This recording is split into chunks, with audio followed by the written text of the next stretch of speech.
Firing का पूरा मामला है। व्हाइट हाउस के पास 25 राउंड फायरिंग हुई। जवाबी कार्रवाई में संदिग्ध हमलावर ढेर हो गया।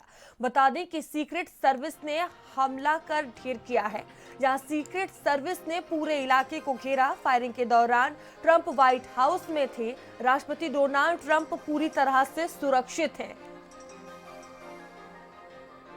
तो देखिए, हमलावर की ये तस्वीर भी सामने आई है। जवाबी कार्रवाई में संदिग्ध हमलावर ढेर हो गया है। तो व्हाइट हाउस के ये तस्वीरें भी देखिए सामने आई है, पूरी जानकारी दी गई है। तो व्हाइट हाउस में 25 राउंड फायरिंग की गई और देखिए इस मामले में जो आरोपी था उसे ढेर कर दिया गया है और ये आरोपी की तस्वीरें भी सामने आई हैं।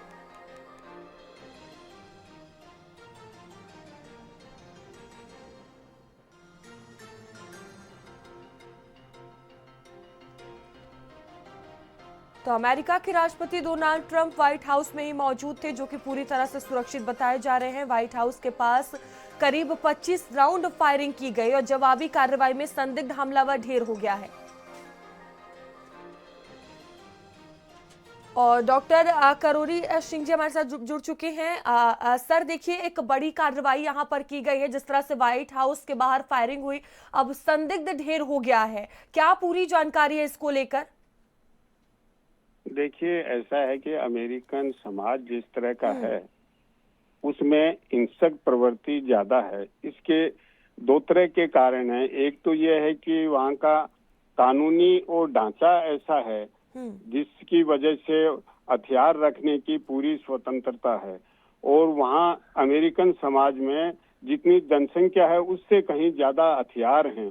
तो एक तो वो हथियार बहुत ज्यादा हैं। दूसरा यह है कि वहाँ का जो सामाजिक ढांचा है उसमें लोगों में धैर्य नहीं है ज्यादा, क्योंकि वो मटेरियलिस्ट सोसाइटी है, कंज्यूमरिज्म पे भरोसा है, और अगर किसी को भी थोड़ी परेशानी हुई तो वो टेम्पर लूज कर जाता है, और जब हथियार हाथ में हो तो जल्दी उसका यूज कर सकता है। ये तो उनके कारण हैं।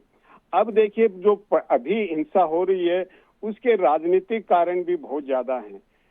राजनीतिक कारण इस रूप से हैं कि जिस तरह का प्रेसिडेंट ट्रम्प और उनकी टीम का दृष्टिकोण है, जैसे इमिग्रेंट्स को क्रैक डाउन करना, कानून से हटके काम करना, तो उससे अमेरिकन समाज में एक फ्रस्ट्रेशन भी आ गया है।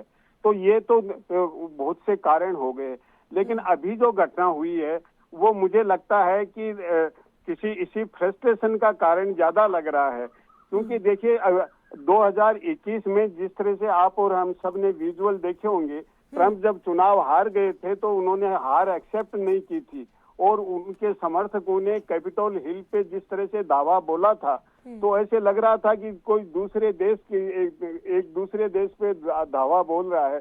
तो इस तरह की प्रवृत्ति अमेरिकन समाज में कोई अनयूजुअल नहीं लग रही है। तो अब जो स्थिति बन रही है उसके एग्जैक्ट कारण क्या है ये तो अभी इन्वेस्टिगेशन में सामने आएगा, लेकिन इन्वेस्टिगेशन भी ज्यादा हो पाएगा क्योंकि ऑलरेडी जो फायर करने वाला है वो जिंदा नहीं है, तो इन्वेस्टिगेशन में भी कुछ कह नहीं सकते।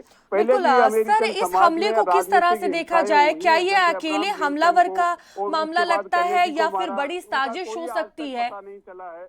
तो इस स्थिति में मुझे लगता है कि इसमें कोई बहुत ज्यादा इन्वेस्टिगेशन नहीं होगा, लेकिन मुझे लगता है इसमें ट्रंप साहब हैं, उनकी पार्टी एक पॉलिटिकल बेनिफिट लेना चाहते हैं, क्योंकि नवंबर में वहाँ चुनाव हैं, जुलाई में 250वीं स्वतंत्रता की बरसी है।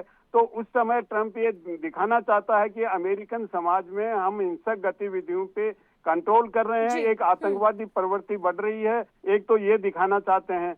दूसरा यह है कि वो ये कह रहे हैं कि हमें बिल्कुल सर, देखने वाली बात होगी आगे क्या होता है। बहुत धन्यवाद आपका। वहीं भयंकर गर्मी के चलते बिजली